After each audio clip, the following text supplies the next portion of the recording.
చప్పట్లు పెడదాం. మీ మధ్యలో ఉండబడినటువంటి దైవజనుడో ఎలాంటి వాడో మీరు గమనించాలని ప్రభు పేరిట మనవి చేస్తున్నాను.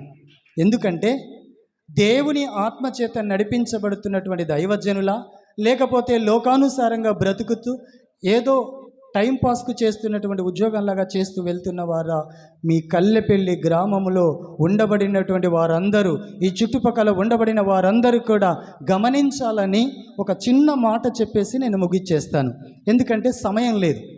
ఆ సమయము మనకు లేదు గనక మరొక రోజు అవకాశం ఉంటే దేవుని కృపను బట్టి ఎన్ని విషయాలైనా మనం మాట్లాడుకోవచ్చు. ఎందుకంటే ఇక్కడ గనులు, పెద్దవాళ్ళు, దైవజనులు మాకు ఎడమ చేరుకలో ఉన్నారు.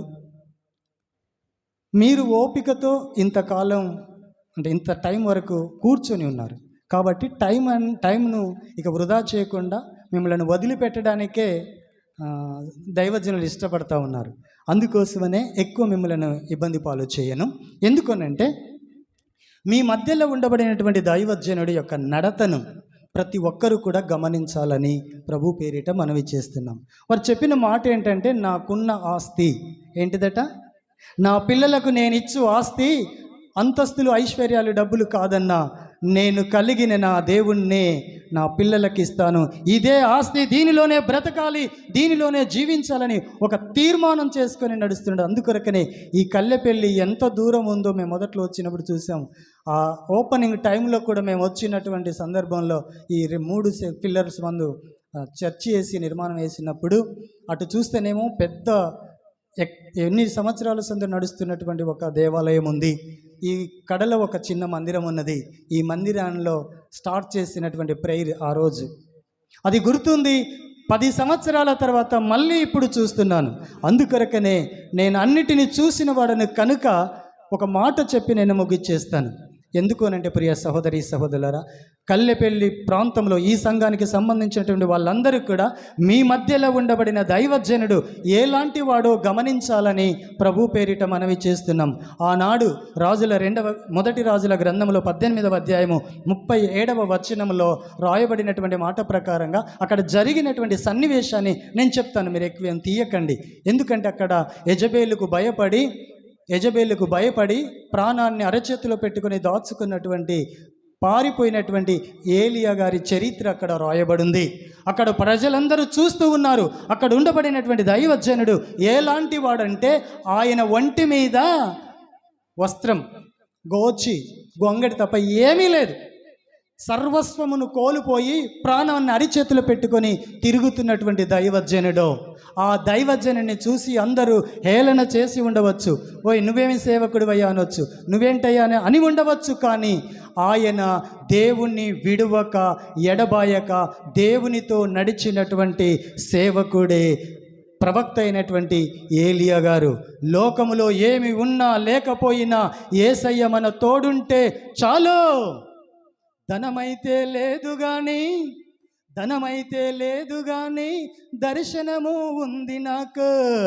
కదలను కన్నీటి ప్రార్థనుంది. కన్నీటి ప్రార్థనుంది. ఎవరికి చెయ్యి చాపను నా తండ్రి శ్రీమంతుడు. ఎవరికి చెయ్యి చాపము నా తండ్రి ధనవంతుడైన క్రీస్తుని నమ్ముకున్నటువంటి మనము బీదవారము కాదు. గొంగడేసుకుని తిరుగుతున్నటువంటి దైవజనుని చూసి అందరూ ఏలన చేసి ఉండవచ్చు. కానీ దేవునితో కలిసి జీవించాడో మీలో కొంతమంది ఉండొచ్చు. అటు ఇటు అడుగులేసేటువంటి విశ్వాసులు ఉండవచ్చు. ప్రియ సంగమా, మీరు గమనించండి. మీ సేవకుని కాపాడుకోండి, మందిరాన్ని కాపాడుకోండి, సేవను కాపాడుకోండి. ఇంకా అత్యధికమైనటువంటి ఫలములను మీరు కనులారా చూస్తారు. ఇంతకంటే గొప్ప మహిమను మీరు చూస్తారు. కానీ 2 తలంపులతో ఉండొద్దు, 2 ఆలోచనలతో ఉండొద్దు. దైవజనునికి ఎప్పుడు వ్యతిరేకమైన పనులు చేయొద్దు. ఆయన ఈ సన్నిధి నుండి చెప్పిన ప్రతి మాటకు శిరస్సు వంచి ఏ సంఘం అయితే పాటిస్తుందో ఆ సంఘము వర్ధిల్లుతుంది, ఆ సంఘము దీవించబడుతుంది. మిమ్మల్ందరినీ కూడా ఇక్కడ ఉండబడినటువంటి రియల్ గాడ్ జీసస్ క్రైస్ట్ మినిస్ట్రీస్లో ఉండబడినటువంటి ఈ సంఘం అంతటిని ఎక్కడికి నడిపించాలి? యేసయ్య దగ్గరికి నడిపించాలి. ఆయన రెండవ రాకడలో మధ్యాకాశానికి వచ్చినప్పుడు ఈ సంఘమంతా ఎక్కడుండాలి? మధ్యాకాశంలో వరుడైన పెళ్లి కుమారుడిగా వస్తున్న క్రీస్తు యేసు సన్నిధిలో మనం ఉండాలి. ఆ విధంగా మిమ్మలను తీర్చిదిద్దుతాడో అందుకొరకనే ఆ మాటకు లోబడి బ్రతకాలి. విసుకక ఏసారక దినమెల్లా ప్రార్థన చేయాలి. అనుదినము ప్రార్థనలో పాల్గొనాలి. మీ వ్యక్తిగత జీవితంలో ప్రార్థన చేయాలి.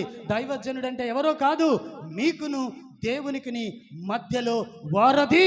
నీకు కష్టం వస్తే, నీకు వ్యాధి వస్తే, నీకు బాధ వస్తే, నీకు బలహీనత వస్తే, నీకు సమస్యలు వస్తే, దేవునికిని మీకును మధ్యలో మోకాల్లోని కన్నీళ్లు విడిచి మీ పక్షముల ప్రార్థన చేసేవాడే దైవ సేవకుడు.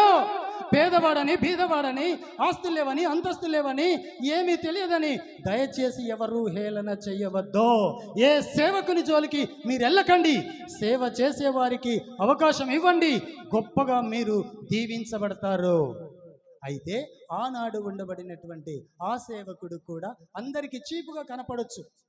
అందరిని చంపేసిరు, ఒక్కడే మిగిలాడు. ఒక్కడే దేవుని పక్షంలో నిలబడ్డాడు. 3.5 సంవత్సరాలు ప్రార్థన చేస్తే వర్షం ఆగిపోయింది. ప్రార్థన చేస్తే అదే వర్షాన్ని మళ్ళీ కురిపించాడు. అగ్ని పరలోకం నుండి దిగమంటే దిగింది. 2 తలంపుల మధ్యలో ఉండబడినటువంటి ఆ ప్రజలనందరినీ ఒక దగ్గర చేర్చి, యేసయ్య దేవుడైతే ఆయనను మనస్ఫూర్తిగా నమ్మండి, యేసయ్య దేవుడు కాకపోతే మీరు విశ్వసించవద్దు, మన మధ్యలో ఈ కార్యం జరగాలి అని చెప్పి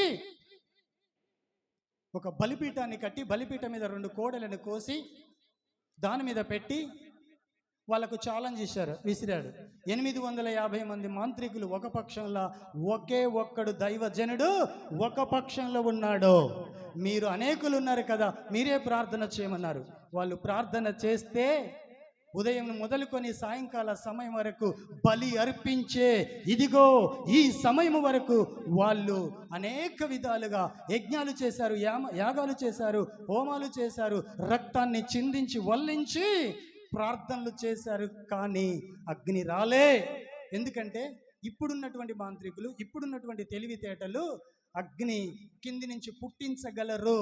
కానీ పరలోకము నుండి అగ్ని రావాలని ఏలియా గారు ఎందుకన్నారయ్యా అని అంటే, మీ మధ్యలో ఒక చిన్న పని చేసి చూపిస్తాను.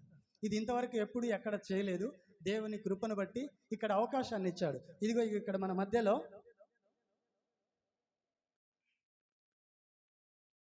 ఒకళ్ళు వస్తారా? ఒక మగ పిల్లలు రండి. ఒకళ్ళు మౌత్ పట్టుకోవడానికి అంతేం లేదు. రైట్. ఆనాడు ఏలియా గారు ప్రార్థన చేస్తే అగ్ని ఎక్కడి నుంచి రావాలన్నాడు? ఎక్కడి నుంచి రావాలి? పైనుంచి రావాలి. పైన ఎవరున్నారు? యేసయ్య ఉన్నాడు.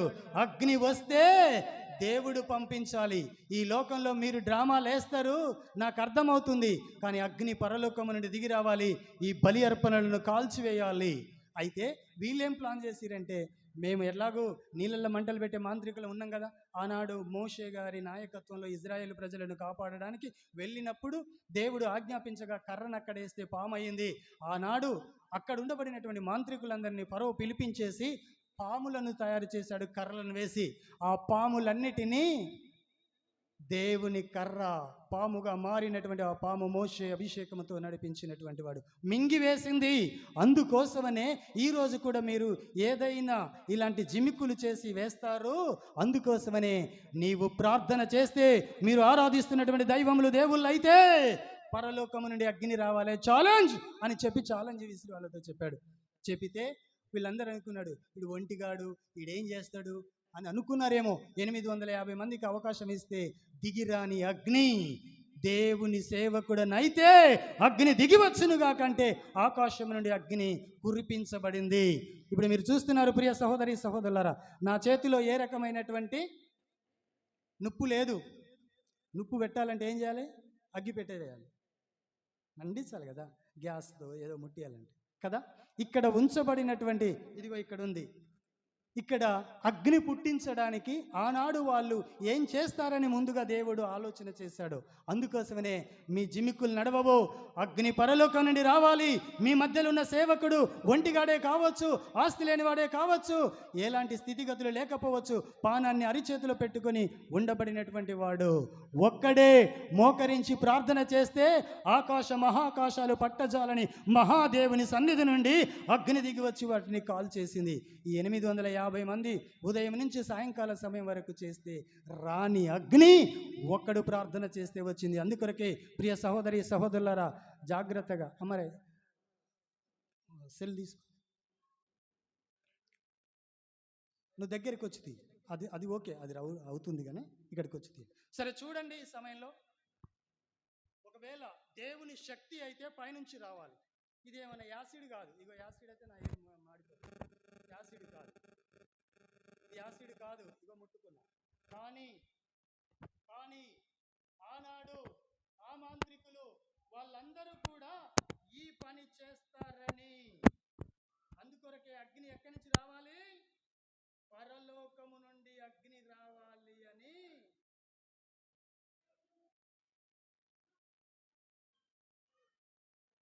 అగ్ని ఎక్కడి నుంచి రావాలి? భూమి నుంచి కాదు. భూమి నుంచి అగ్ని వస్తే మనలాగా